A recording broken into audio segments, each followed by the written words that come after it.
اعوذ باللہ من الشیطان الرجیم بسم اللہ الرحمن الرحیم اللہم صلی علی سیدنا مولانا محمد وعلی آلہ وصحبہ وبارک وسلم۔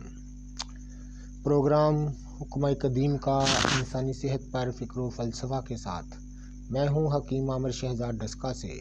ناظرین اکرام، میں آپ کی خدمت میں حکمہ قدیم کا فلسفہ حفظان صحت پر اور ان کی گہری فکر جو ہے امراض کے دفع کے لیے وہ آپ کی خدمت میں لے کر حاضر ہوتا ہوں، اور ان کا مالجاتی رجحان اور ان کی دلچسپ واقعات، مالجاتی واقعات انتہائی سبق آموز ہوتے ہیں، وہ آپ کی خدمت میں لے کر حاضر ہوتا ہوں، اور ان کے اقوال حکمت و دانائی بھرے اور بہت سی امراض پر ان کے جو اقوال ہیں، ان کے جو باب ہیں جو انہوں نے باندھے ہوئے ہیں، وہ آپ کی خدمت میں کرتا ہوں، اور ان کے امراض کے علاج معالجہ کی بات کرتا ہوں۔ تو ناظرین، پچھلی کئی نشستوں میں نے بیشتر امراض پر بات کی، ان کے خاص الخاص مجربات آپ کی خدمت میں عرض کیے تاکہ انسانیت کا زیادہ سے زیادہ بھلا ہو۔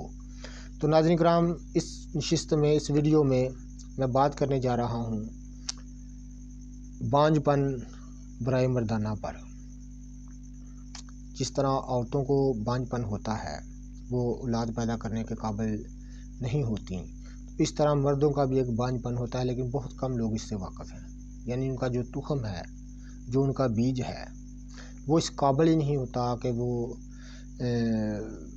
اس کو بویا جائے، اس سے کوئی چیز پیدا ہو جائے۔ یعنی مقصد اس بات کا مفہوم ہے کہ وہ اس کے تخم میں، اس کے بیج میں اتنی صلاحیت نہیں ہوتی کہ وہ اولاد پیدا کر سکے۔ تو اس پر ہم بات کریں گے۔ یہ مرض بہت ہی عام ہے اور بہت ہی پریشان کن مرض ہے، اور اس سے مردانہ جو قوت ہے وہ بھی بہت کم ہوتی ہے، اور اولاد پیدا کرنے کے انسان قابل نہیں ہوتا۔ تو ساری زندگی اس آرزو میں رہتا ہے کہ ہمیں رب العزت جو ہے وہ اولاد عطا فرمائے۔ تو مختصر سا اس کا میں ذکر کروں گا، اس امراض کی طرف میں جاؤں گا، پھر اس کا بعد میں اس کے علاج کی بات کروں گا، اور خاص الخاص اپنا مجرب نسخہ میں آپ کی خدمت میں عرض کروں گا، جو انشاءاللہ تعالی سوکھی ہوئی زمین کو سبز و شاداب کر دے، اور انشاءاللہ تعالی انسان کو کہ تخم کو اس قابل بنا دے کہ وہ اولاد پیدا کر سکے۔ تو پہلے ملاحظہ کیجئے حکمہ قدیم کی گہری فکر۔ حکمہ قدیم فرماتے ہیں کہ خداوند کریم نے ہر ایک حیوان کو جوڑا پیدا کیا ہے، اور اس کا جوڑا بھی اس جنس سے پیدا کیا ہے۔ یہ نہیں کہ ہاتھی کا جوڑا اونٹ سے بنایا ہو، یا مرغ کا جوڑا کبوتر سے ملایا ہو۔ اعلیٰ حضرت قیاس حضرت انسان اشرف مخلوق ہستی کے لیے بھی اس کے لائق ذی العقل ذی الشکل جوڑا پیدا کیا ہے۔ یعنی حضرت انسان کے لیے بھی اس کی عقل جیسی وہ اس کی عقل ہے، جیسی اس کی شکل ہے، ویسا ہی جو اس کا جوڑا پیدا کیا ہے۔ کیونکہ جوڑا بنانے کا مقصود اور غرض ہی سلسلہ مخلوقات کو بڑھاتا ہے۔ اس لیے ایک دوسرے کے دل میں محبت اور چاہت بھی خوب پیدا کر دی، تاکہ باہم انس و محبت سے رہیں اور خلقت دن بدن بڑھتی رہے۔ اس انس و محبت کا ذریعہ خلق کا وسیلہ تندرستی اور صحت کا منبع ہے۔ عیش و نشاط کا مخزن صحیح اور عمدہ مادہ تولید ہے۔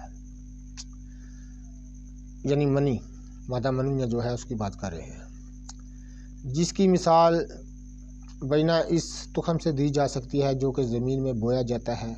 کیا وہ شخص جو خراب اور کرم خورد بیج بو کر آیا ہو اس کی امید رکھ سکتا ہو کہ یہ پیدا ہو کر بڑھے گا اور خوب پھلے پھولے گا؟ ہرگز نہیں، بلکہ بوئے ہوئے بیج میں ذرا بھی نقص ہو تو وہ اس کی روئیدگی پیداوار ظاہر ہوئے بغیر نہیں رہ سکتا۔ نقائص تخم کے کئی درجات ہیں، تو حکمہ قدیم نے اس پر گہری فکر کا اظہار کیا ہے۔ ایک تو ایسے ہیں جو اگنے کے قابل نہیں، اور وہ اگتے ہی نہیں، خواہ زمین کیسی ہی اچھی کیوں نہ ہو، پانی کتنا ہی با افراد کیوں نہ ملتا ہو، یہ سب سے بدتر نقص یعنی ناقص قسم ہے۔ یعنی ان کی مثال ایسی ہے کہ وہ جتنی مرضی اس بیج میں اتنی قابلیت، اتنی صلاحیت نہیں ہے کہ وہ اسے کوئی پودا یا کوئی قسم، یعنی مثال کہ انہوں نے دی ہے، عورت اتنی کتنی ہی خوبصورت کیوں نہ ہو، وہ کتنی ہی صحت مند کیوں نہ ہو، لیکن اس کے جو بیج ہے، مادہ منی ہے، اس میں یہ خاصیت ہی نہیں، یہ قابلیت ہی نہیں کہ وہ اولاد پیدا کر سکے۔ تو دوسرے وہ ہیں اگ تو آتے ہیں لیکن بغیر نشو و نما پائے مرجھا کر سوکھ جاتے ہیں، یہ پہلی قسم سے ذرا اچھی قسم ہے۔ یعنی دوسرے تو وہ ہیں جو اولاد پیدا کرنے کے تھوڑے بہت قابلیت ہے، لیکن ان کے جراثیم جو مادہ منوی ہے اس میں اس قدر نقص ہوتا ہے کہ ان کی اولاد ہو تو جاتی ہے لیکن وہ صحیح معنوں میں پوری پیدا نہیں ہوتی، اعضاء میں کمی ہو جاتی ہے، کسی کا بازو نہیں، کسی کا سر نہیں، یہ یعنی جس طرح کے، تو وہ چھوٹے ہی جو ہے دنیا سے چلے جاتے ہیں۔ تیسری قسم انہوں نے بیان کی حکمہ قدیم کی گہری فکر میں آپ کی خدمت میں کر رہا ہوں۔ اگتے تو ہیں، بڑھتے ہیں، پھل بھی لاتے ہیں، لیکن ان کے پھل خالی اور نقائص نہیں ہوتے۔ بس یہی مثال حرف مادہ تریز انسانی پر صادق آتی ہے۔ تو پھر یہ کس قدر ظلم و اندھیرے سے کام لیا جا رہا ہے کہ جس عورت کے اولاد ہونے میں ذرا دیر ہوئی تو فوراً اس پر بانجھ ہونے کا الزام لگا کر دوسری شادی کرانے پر آمادہ ہو جاتے ہیں۔ آپ اس بات کو خوب ذہن نشین فرما لیں کہ منی کی خرابی کی وجہ سے بھی اکثر اولاد نہیں ہوا کرتی۔ یعنی یہ حکمہ قدیم فرما رہے ہیں۔ یہ میں قول جو آپ کی خدمت میں، یہ تحریر جو آپ کی خدمت میں کر رہا ہوں، یہ علی بن ربن طبری کی ہے، جو اپنے زمانے کا بہت بڑا فلسفی اور عرب کے ایک نامور طبیب ہے، جس کی تصنیفات جلیل القدر مانی جاتی ہیں اتباع کے نزدیک۔ تو اتباع جدید کا مشاہدہ ہے کہ مرد عورت کی منی کے اندر حیوانات منویاں پائے جاتے ہیں جو نقطہ قرار پانے کے بعد بڑھ جاتے ہیں اور چند روز میں گوشت کی ایک لوتھڑے کی مانند ہو جاتے ہیں۔ نیز یہ بھی فرماتے ہیں کہ اگر مرد کی منی کے جراثیم عورت کی منی کے جراثیم پر غالب آ جائیں تو لڑکا ورنہ لڑکی پیدا ہوگی، واللہ عالم۔ ان حیوانات کو مائکروسکوپ، یعنی یہ جو بعد میں تحریر پڑھ رہا ہوں یہ جدید ہے، اتباع کی ہے، تو ان حیوانات کو مائکروسکوپ خوردبین سے دیکھا جا سکتا ہے، چنانچہ جن شخص کے منی کے جراثیم ان کی خود کردہ کرتوتوں سے مر جاتے ہیں، ان کی منی ہرگز اولاد پیدا کرنے کے لائق نہیں رہتی۔ مسلح منی اور ادویات کے استعمال سے بارہ اصلاح نہ کی جائے تو حاصل کلام یہ ہے کہ مرد کو لازم ہے کہ وہ اپنے پہلے معائنہ کرائے اور اگر کوئی مرض ہو تو اس کا علاج کروائے۔ میں یہ نہیں کہتا کہ عورتوں کو کوئی مرض نہیں ہوتا، بہت ہوتے ہیں اور ضرور ہوتے ہیں، جیسا کہ میں انشاءاللہ تعالیٰ آگے چل کر ہم بیان کریں گے۔ بہت سارے عورتوں کو نقص ہوتے ہیں، لیکن میں اس وقت بات کر رہا ہوں بانجھ پن برائے مردانہ پر، یعنی مردوں کے بانجھ پن۔ تو ہم نے اکثر دیکھا ہے کہ بہت صحت اچھی ہوتی ہے جسم کی، لیکن وہ اولاد پیدا کرنے کے قابل نہیں ہوتے، ان کے مادہ منیوں نے یہ قابلیت نہیں ہوتی کہ وہ اولاد پیدا کر سکے۔ تو اس کے لیے بہت سارے علاج معالجہ ہیں لیکن ذرا مشکل ہے، لیکن جو آسان ہمیں عرصے دراز سے بڑی پرانا ایک جو ہم دوائی اختیار کر رہے ہیں کہ مجون تیار کر رہے ہیں، اس میں یہ خاصیت ہے، اس میں یہ کمال ہے کہ وہ مردوں کا بانجھ پن دور کر دیتی ہے۔ تو وہ یہ ہے مجون سکندر۔ اس کے متعلق مجون سکندر جو ہے سکندر کے نام سے پکاری جاتی ہے، اس کو سکندر کے نام سے یاد کیا جاتا ہے۔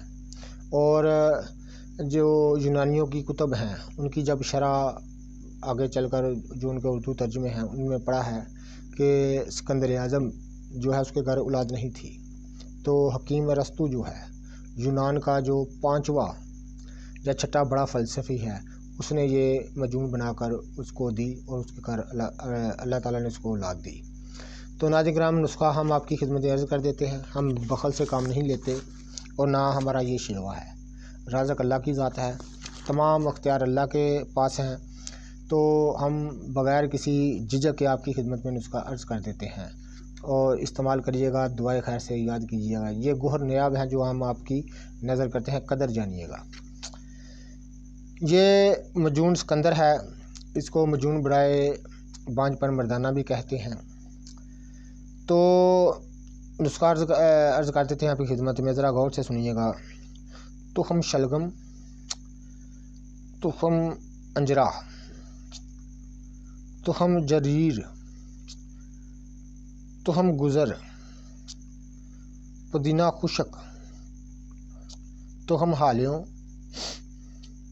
تخم ترب، تخم رتبہ، تخم خرپزہ، تخم کرفس، دار فلفل، دانہ لاچی کلاں، کنج مکشر یعنی کنج کہتے ہیں تلوں کو، نخود بریاں، نخود کہتے ہیں چنوں کو، آرد باکلا یعنی باکلا ایک نباتات کے بیج ہیں، ان کی آرد کہتے ہیں آٹے کو، بریک صفوف کیا اس کو آرد کہا جاتا ہے، یعنی اس کا آٹا باکلا کا، خرفہ، دار چینی، بسباسا، مگد چلگوزہ، اندرجو شریں، مگد پستہ، مگد فندق، بیمن سرخ، بیمن سفید، زنباد، سالم مصری، تخم پیاز، شکاکل، زنجبیل، خلنجاں، اکرکرا، اسارون، سد کوفی، آرد لوبیا۔ یہ تمام اجزاء ایک ایک تولہ ہیں ناظرین کرام، جو میں آپ کی خدمت میں عرض کیے ہیں۔ تو کل 36 اجزاء ہیں، اور مشک خالص جو ہے وہ 2 گرام ہے، اور عنبر اشب جو ہے وہ 4 گرام ہے، اور زعفران خالص جو ہے وہ 1 تولہ ہے۔ اس مضمون میں جو ڈلتی ہیں چیزیں، نسخہ آپ کی خدمت میں عرض کر دیا ہے۔ تخم شلگم، ذرا غور سے سنیے گا۔ تخم انجرا، تخم جرجیر، تخم گزر، پودینہ خشک، تخم حالیوں، تخم ترب، تخم رتبہ، تخم خرپزہ، تخم کرفس، دار فلفل، دانہ لاچی کلاں، کنج مکشر، تخم قطاں السی کو کہتے ہیں، نخود بریاں، آرد باکلا، خرفہ، دار چینی، بسباسا، مگد چلگوزہ، اندرجو شریں، میٹھے جو ہوتے ہیں، مگد پستہ، مگد فندق، بیمن سفید، بیمن سرخ، زرنباد کچور کو کہتے ہیں، سالم مصری، تخم پیاز، شکاکل، زنجبیل، خلنجاں، زنجبیل سنو کو کہتے ہیں، خلنجاں جڑ پان کو کہتے ہیں، اسارون، سد کوفی، ناگر موتھے کو کہتے ہیں، آرد لوبیا، زعفران، عنبر اشب اور مشک خالص۔ اس کے اوزان میں نے آپ کو بتا دیے، سب 1 تولہ ہیں۔ جو مشک خالص ہے وہ 2 گرام ہے، عنبر اشب جو ہے وہ 4 گرام ہے، اور زعفران خالص 1 تولہ ہے۔ تو ناظرین کرام، یہ میں نے آپ کی خدمت میں عرض کر دیا ہے، نسخہ بھی بنائیے گا، دعائے خیر سے یاد کیجیے گا۔ اس مجون کا کمال جو ہے، جو ہم نے دیکھے ہیں، لاکھوں لوگوں پر اس کو برتا گیا ہے، یہ کلہم مادہ منویہ کے نقائص کو دور کر دیتی ہے۔ اگر اس میں جراثیم 1% بھی نہ ہوں تو اس کا کام ہے از نو اس کو پیدا کر لینا۔ مادہ منوی انتہائی پتلا ہو، اس کا کام ہے اس کو اپنے قوام صحیح پر لے آنا، اور قوت مردانہ کو بے حد بڑھاتی ہے۔ ٹائمنگ کی کمی جن کی بالکل نہیں، یعنی جن کی ٹائمنگ بالکل یعنی جماع پر وہ قادر نہیں ہے ذرا بھی، یعنی دخول سے پہلے ہی وہ فارغ ہو جاتے ہیں، یا بالکل بھی وہ جماع پر قادر نہیں، 1 منٹ بھی، آدھا منٹ بھی وہ جماع نہیں کر سکتے، تو ان کے لیے یہ ایک مجون جو ہے وہ کرشمہ ہے۔ تو ناظرین کرام، نسخہ میں نے آپ کی خدمت میں عرض کر دیا ہے، بنائیے گا، دعائے خیر سے یاد کیجیے گا۔ یہ گوہر نیاب ہیں جو ہم آپ کی خدمت میں عرض کرتے ہیں۔ تو ناظرین کرام، یہ قیمتی جواہر ہیں جو آپ کی نظر کرتے ہیں۔ تو ہمارے بے شمار امراض پر ہم بات کریں گے تفصیل کے ساتھ، حکمہ قدیم کی گہری فکر کے ساتھ، اس کے علاج معالجہ کی بات کریں گے، اور خاص الخاص مجربات جو ہیں وہ آپ کی خدمت میں عرض کریں گے، اپنے بھی اور حکمہ قدیم کے بھی۔ تو ہمارا چینل سبسکرائب کر دیں، بیل آئیکن کو دبا دیں، تاکہ ہر نئی آنے والی ویڈیو کا نوٹیفیکیشن آپ کو ملتا رہے۔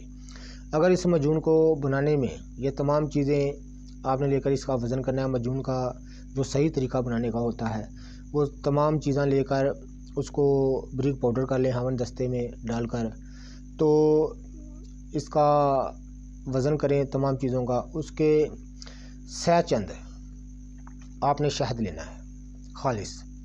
سہ چند کا مطلب ہوتا ہے 3 گنا، سہ 3 کو کہتے ہیں، یعنی جتنا ادویات کا وزن ہے اس کے سہ چند آپ نے شہد خالص لینا ہے، اور تمام یعنی شہد کو ہلکا سا جوش دینا ہے۔